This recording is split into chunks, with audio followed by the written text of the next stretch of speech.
I'll never forget opening my door to see a Child Protective Services badge. Behind me, 12 kids sang happy birthday to my daughter. The woman with the clipboard said someone reported me for creating dangerous conditions for children. Let me back up. I'm Anna Martinez, 34, single mom. After my divorce, I worked 2 jobs, while my daughter, Sophia, age 6, spent too many hours in after school care. I had a dream: open a cafe where kids could be kids, where parents could have coffee while children played safely. I saved every dollar for 2 years, 14,000 total, enough to open Rainbow Corner Cafe in downtown Portland, Oregon. Front half, 8 tables, espresso machine, pastry counter. Back half, foam playmats, reading corner, craft table, toys and books. Opening day was September 15th. By week 2, we had regulars, birthday party bookings. Sophia bloomed, doing homework at our corner table, playing with other kids, helping me run the cafe. Next door was Lumiere Gallery, owned by Victoria Blackwell. Mid-50s, designer clothes, tight hair, cold eyes. I brought her croissants opening week. She looked disgusted. I run a refined establishment. I hope you understand the clientele here expects a certain atmosphere. Her eyes went to a laughing toddler in my window. First complaint came 3 days later. Note under my door: your customers are blocking the sidewalk with strollers. Unacceptable. VB. I moved stroller parking. Second complaint: the noise from your establishment is disruptive. Some of us run serious businesses. VB. I installed soundproofing. $200 I didn't have. Third complaint: your signage violates aesthetic standards for this street. VB. I ignored that one. My sign was permitted. Week 3, she started standing outside during peak hours, staring at my customers, making them uncomfortable. One mom asked why the lady in black was always watching us. I had no idea this was just the beginning of her campaign to destroy everything I'd built. Before we continue, hit that subscribe button and tell me in the comments, what city are you watching from? Trust me, you won't believe where this goes. The week 4 of operation, we were serving 60 customers daily. I'd hired Casey, my friend from Starbucks. Sophia had made 3 best friends. I was exhausted but happy. Then the reviews started. Monday morning, I woke to 4 new 1-star Yelp reviews, all posted overnight. Filthy. Found a hair in my coffee. Kids screaming nonstop. Place smells like dirty diapers. Jessica M. Roaches near the play area. Reported to health department. Disgusting. David P. Owner is rude and yells at children. Coffee tastes like dishwater. Michelle K. Rats in the kitchen. Should be shut down immediately. Robert T. My hands shook. I kept that cafe spotless. I mopped every night. I clicked profiles. Jessica M. Joined 3 days ago. 1 review. David P. Joined yesterday. 1 review. Same pattern for all 4. Fake accounts. All created to destroy me. 2 regular families asked about the roach problem that morning. I showed them my spotless kitchen, but damage was done. Wednesday brought 3 more fake reviews. Friday, 4 more. All from brand new accounts. Marcus Chen, a regular customer who worked in software, saw me stressed. What's wrong? I showed him. He studied the reviews. Can I investigate? I do cybersecurity. This looks like a coordinated attack. 2 days later, he returned with his laptop. All these fake accounts, same person wrote them, and I traced the IP address on 3 of them before they masked it. He turned the screen toward me. The Lumiere Gallery address. My stomach dropped. Victoria.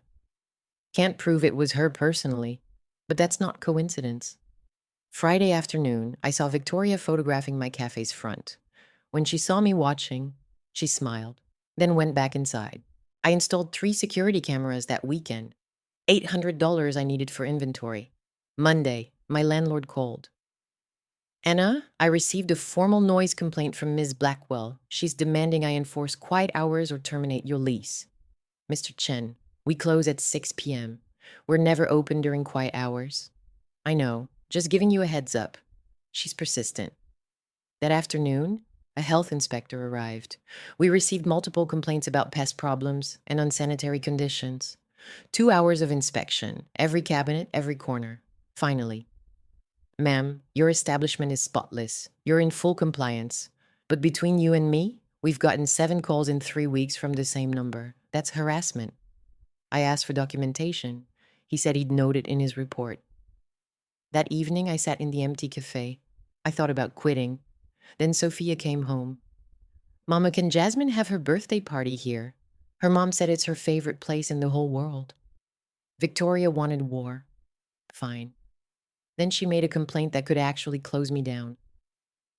The city code enforcement officer arrived Tuesday morning, exhausted before he started. Rainbow Corner Cafe? I've got complaints about improper sidewalk usage, unauthorized outdoor seating, incorrect signage dimensions. He flipped through 4 pages. This is just this week. This week? Ma'am, I've been here 6 times in a month, each time for complaints from the business next door. Each time I found nothing wrong. After he left, I called Jennifer, a lawyer and regular customer. She's weaponizing city services. Smart and evil. Costs her nothing to file complaints. Costs you time and money every time you respond. Economic warfare. I submitted a public records request. 3 days later, 47 complaints in 6 weeks. All from VlumiereLumiereArtGallery.com. Complaints about noise, loitering, health violations, all investigated, all unfounded. And my personal favorite, inappropriate fraternization with minors. That last one made me sick. She was implying something predatory about a mother running a kids' cafe. Jennifer reviewed everything. This is textbook harassment, but we need more evidence of intent. Marcus helped me create a spreadsheet. Every complaint cross-referenced with my revenue data. Each wave of complaints corresponded with drops in customers. I was down 30% from peak. I was bleeding money, soundproofing, cameras, extra cleaning supplies, time spent responding to complaints instead of working. Then Victoria started standing outside her gallery during my busy hours, Saturday mornings, weekday afternoons, photographing my customers with their children. One mother, Rachel, asked, "Why is that woman taking pictures of my kids?" "There's a dispute between our businesses." Rachel's face hardened. "She's photographing my children without permission. That's not okay." 3 other parents complained that week. Some stopped coming. I confronted Victoria on Saturday morning. "Stop photographing my customers." She smiled. "I'm on public property. I can photograph anything I want." "You're deliberately intimidating parents and children. I'm documenting the disruption your business causes for my lawsuit." "What lawsuit?" "Nuisance claim. Your business is disrupting mine. Lost revenue, hostile environment. We're seeking damages and an injunction." My blood ran cold. "You're suing me? You should have opened somewhere appropriate. A strip mall in the suburbs, not next to an established gallery." She went back inside. "A lawsuit would destroy me. Even if I won, legal fees would bankrupt me." That night, Sophia found me crying. "Mama, is it the mean lady next door?" "What?" "The lady in black. She yelled at Jasmine's mom yesterday. Said we were disturbing the peace." Marcus came by Monday. "The business before you, Tiny Treasure's toy store. Family-owned, elderly couple. They closed 8 months ago." "Okay." "Victoria moved in next door 3 years ago. Within 18 months, Tiny Treasures closed. Same pattern, harassment, complaints, negative reviews. She's done this before. Successfully. They were in their 70s. They gave up." "I'm not in my 70s, I said, and I'm not giving up." "Good. Because we found their daughter. She lives in Seattle, and she wants to talk." But what Victoria did next crossed every line imaginable. Sophia's 6th birthday party was Saturday at 2 p.m. 12 kids from her class. I'd spent the night baking cupcakes, decorating, setting up crafts. At 2:47 p.m., someone knocked. I opened it expecting a late parent. Instead, a woman with a kind face holding a badge. "Anna Martinez, I'm Sarah Chen with Child Protective Services. We received a report that you're operating in unsafe conditions with your minor child present." The world tilted. Behind me, kids sang "Happy Birthday." In front of me was every parent's nightmare. Sarah walked through the cafe slowly, examining everything: play area, kitchen, bathroom, taking notes, taking photos. Then she asked to speak to Sophia, alone. "No, she's 6. This is her birthday party. Ms. Martinez, I can do this here or come back with police. Your choice." I watched through the window as Sarah spoke to Sophia. My daughter looked confused, scared. 15 minutes, the longest of my life. Then, "I need to see your home, where Sophia lives." We drove separately. Sophia came with me, quiet, birthday crown crooked. "Mama, am I in trouble?" "No, baby, just a misunderstanding." Sarah inspected our apartment, Sophia's room, neat, full of books, kitchen, clean, well stocked. Everything. She asked about school, doctors, routines, medical records, attendance, my ex husband, income, mental health. Finally, she closed her notebook. Ms. Martinez, I've seen everything I need. Your daughter is healthy, happy, well cared for, clearly loved. Your cafe meets all safety standards. This is one of the better environments I've seen in 15 years. I started crying. Sarah softened. But someone called this in as an emergency? Claimed your daughter faced dangerous conditions daily, other children were at risk, you were profiting off child labor. Those are serious allegations. Who called? Anonymous, but she hesitated. Off the record, we get malicious calls. People weaponizing our services to hurt someone. It wastes our time and traumatizes families. If you know who made this call, document everything. False reporting can be criminally prosecuted. When we returned to the cafe, half the families had left. Rachel was cleaning up. She hugged me. Anna, what was that? Someone called CPS and lied. Who? I looked next door. Through the window, Victoria stood watching. When our eyes met, she smiled. Her. Rachel's face went furious. She called CPS during your daughter's birthday? The remaining parents overheard. Marcus, Jennifer, Casey, three mothers, all looked toward the gallery. Jennifer spoke. False reporting to CPS can be criminally prosecuted. Let's review your security footage. 2:47 p.m. Sarah knocked. We rewound to 2:30 p.m. Victoria at her window, phone to ear, watching the party, a 4-minute call. We watched the timestamp. 2:47 p.m. When CPS arrived, Victoria leaned forward eagerly. When Sarah walked me out, Victoria raised her phone, taking photos of me being escorted by CPS. She's documenting this, Jennifer said, building a case that you're unfit. That night, I called the toy store owner's daughter, Lisa. She cried when I told her. She did the same to my parents, called fire marshals, health services, it broke them. Did they document everything? Some.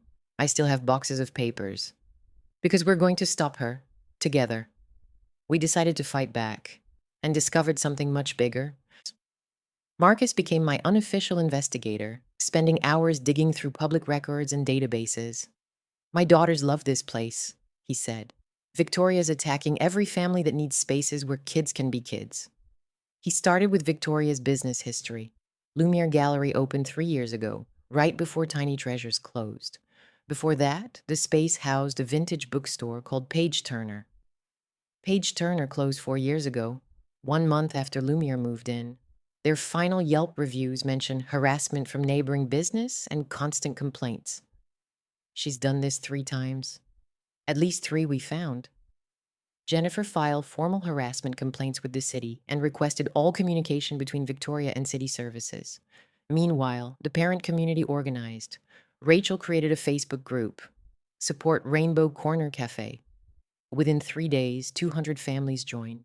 They planned a support day for Saturday. Every family would come, show solidarity, and post positive reviews. Victoria caught wind of it. Friday afternoon, she taped a notice to her gallery window. Due to ongoing disruptions from neighboring establishment, Lumiere Gallery will be closed until further notice. Legal action pending. Saturday arrived. I expected maybe 50 people. Over 200 families showed up. The cafe couldn't hold everyone. Parents lined the sidewalk, holding signs, kids belong here and Rainbow Corner forever. Local news came. I gave an interview explaining the harassment, the fake reviews, the CPS call during my daughter's birthday. The story aired that evening. By Sunday morning, Victoria's gallery had been flooded with hundreds of negative reviews from outraged parents. Monday, Victoria's lawyer sent a cease and desist letter demanding I stop defaming her and organizing harassment campaigns. Jennifer laughed when she read it. She's panicking. This is desperation. Then Marcus found something big. Anna, look at this. Victoria's gallery finances are public because she applied for a city arts grant 2 years ago. The numbers don't make sense. He showed me. Lumiere purchased paintings for $50,000, then resold them weeks later for $200,000 to shell companies with P.O. box addresses. That's not how art sales work, Marcus said. That's money laundering. Jennifer leaned in. Are you sure? I cross-referenced with known money laundering patterns. It's textbook. She's washing money through fake art sales. This is beyond harassment, Jennifer said quietly. This is federal. We contacted the FBI Financial Crimes Division, submitted everything Marcus found. Wednesday afternoon, two agents interviewed me about the harassment campaign, asking if I'd noticed suspicious financial activity. I told them everything. They took copies of all my documentation. Thursday morning, I arrived at the cafe to find Victoria standing outside, face red, furious. You sent the FBI to my gallery. I sent them evidence of financial crimes. You have no idea what you've done. You've ruined me. You tried to ruin me first. You called CPS on my daughter. I'll bury you in legal fees. Mr. Chen, my landlord, appeared. Ms. Blackwell, I need to speak with you about your lease. She turned to him. What? I'm terminating your lease effective immediately. Harassment of other tenants violates your rental agreement. Victoria's face went white. You can't do that. I can, and I am. You have 30 days to vacate. She looked at me with pure hatred, then went back inside. That afternoon, FBI agents arrived at Lumiere Gallery with a warrant. What they found would change everything. Federal agents spent 6 hours inside Lumiere Gallery. They carried out boxes of records, computers, phones. Victoria sat in her car outside, on the phone with lawyers. I watched from my cafe window. Customers whispered, speculated. By evening, everyone on the street knew something big was happening. The news broke Friday morning. Local gallery owner arrested on money laundering charges.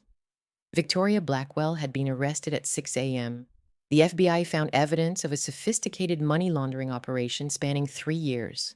Fake art sales, shell companies, offshore accounts, over $4 million in illegal transactions. But there was more. Agents discovered Victoria had been blackmailing several of her clients, wealthy individuals who'd unknowingly purchased laundered art. She'd threatened to expose their involvement unless they paid her. And here's what made my blood boil. She'd done this in every location she'd operated. The bookstore before me, the toy store.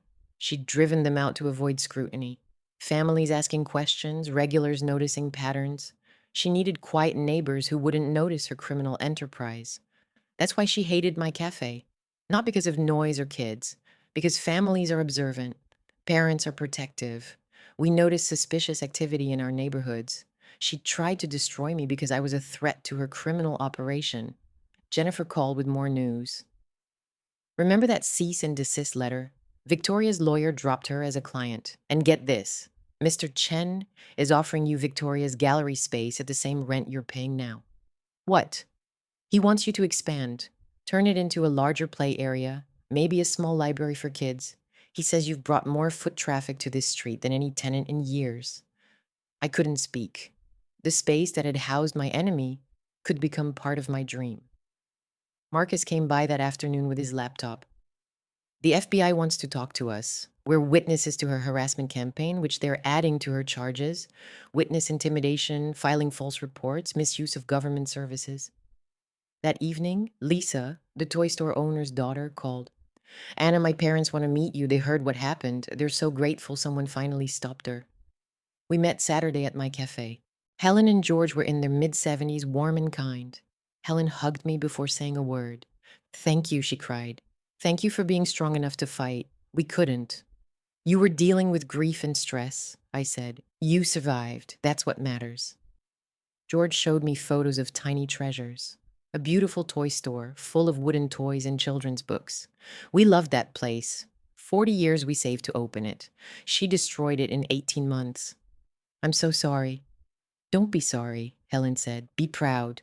You stopped her. You protected your daughter and every family in this neighborhood.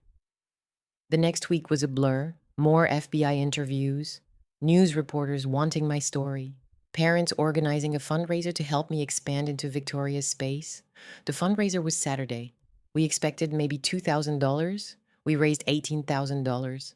Rachel stood up at the event. This isn't just about a cafe. It's about not letting bullies win. It's about protecting spaces where our kids can be kids. Anna fought for all of us. 200 people applauded. Sophia sat on my lap, confused but happy.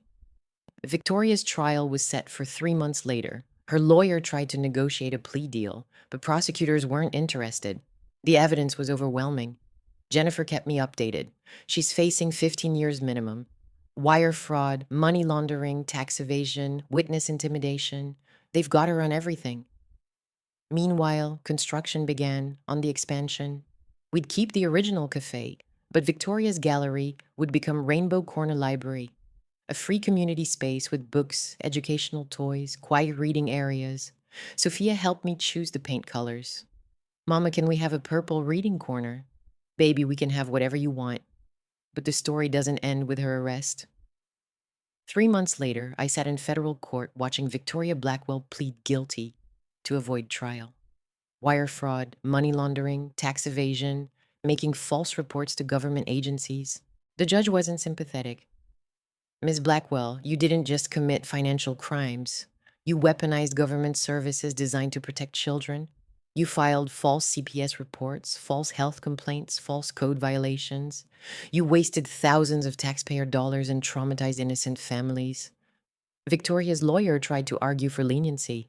Mental health issues, stress, business pressures. The prosecutor stood. Your Honor, we've identified 4 separate businesses Ms. Blackwell systematically destroyed through harassment campaigns. 2 were family-owned. 1 was operated by an elderly couple who lost their retirement savings. Ms. Blackwell showed no remorse then. She shows none now.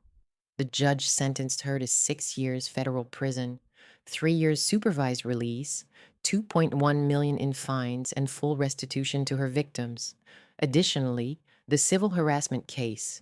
Victoria was ordered to pay me $50,000 in damages, plus my legal fees.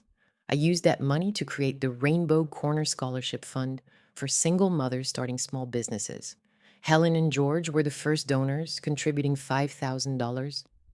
The gallery space renovation finished in April. Rainbow Corner Library opened with a ribbon-cutting ceremony. Over 500 people came. Sophia cut the ribbon, surrounded by her friends. The library had everything I'd dreamed of. Floor-to-ceiling bookshelves, cozy reading nooks, educational toys, art supplies, a small computer lab for kids. Everything free, everything welcoming. Mr. Chen gave a speech. Anna didn't just fight for her business.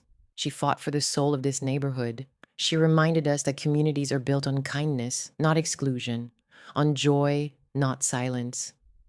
Sarah Chen, the CPS worker who'd investigated me, came to the opening. She hugged me. I'm so glad this turned out right. Not all these stories do. Thank you for being kind that day. You could have made it so much worse. That's not my job. My job is protecting children. And you were already doing that. 6 months after opening the library, we'd served over 800 families. Parents who couldn't afford books could borrow them. Kids who needed quiet homework space had it. Teenagers volunteered as reading buddies for younger kids. Sophia, now 7, had her own desk in the library where she did homework and helped me organize events. She'd grown so much through this experience. One evening after closing, she asked, "Mama, why was that lady so mean to us?" I thought carefully. Some people think the world should be quiet and controlled. They forget that joy is loud. The children laugh and play and make noise. That's not a bad thing. That's life. Is she sad now? Probably. But she made choices that hurt people. Now she has to face consequences. I'm glad we didn't give up. Me too, baby, me too. Last month, I received a letter forwarded from Victoria's prison. I almost threw it away, but curiosity won. Ms. Martinez, I know you have no reason to read this. I don't expect forgiveness. But I want you to know I was wrong. I spent years thinking success meant eliminating competition, controlling my environment, staying on top. I lost everything because I couldn't stand hearing children laugh. I don't expect you to care, but I'm getting therapy. Maybe I'll be different when I get out, maybe not. But you should know you were right to fight. VB, I showed Jennifer. Should I respond? That's up to you, but remember, you don't owe her anything. I didn't respond, but I kept the letter as a reminder. Some people can change, but that's not my responsibility. My responsibility is to my daughter, my community, and the dream I almost lost. Today, Rainbow Corner Café and Library serves 200 families daily.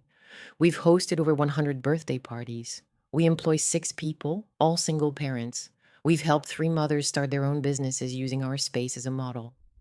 Victoria's story made news nationally. Dozens of small business owners reached out, sharing similar stories of harassment from competitors. I started a resource website: Document, Report, Persist, helping entrepreneurs protect themselves from harassment. Here's what I learned: bullies count on you being too tired, too scared, too poor to fight back. They count on you giving up. Don't give up. Document everything. Build your community. Find your Marcus, your Jennifer, your Rachel. Find people who believe in you and will fight alongside you. The system isn't perfect, but it works when you have evidence. Every email, every fake review, every false complaint, save it all. Patterns are powerful. And remember, if someone tries to destroy you for bringing joy into the world, for creating space for children, for building something beautiful, they're telling you who they are. Believe them and fight anyway. To every parent, every dreamer, every person told they don't belong, you do. Your joy matters. Your business matters. Your children's laughter matters. And there are more good people than bad people in this world.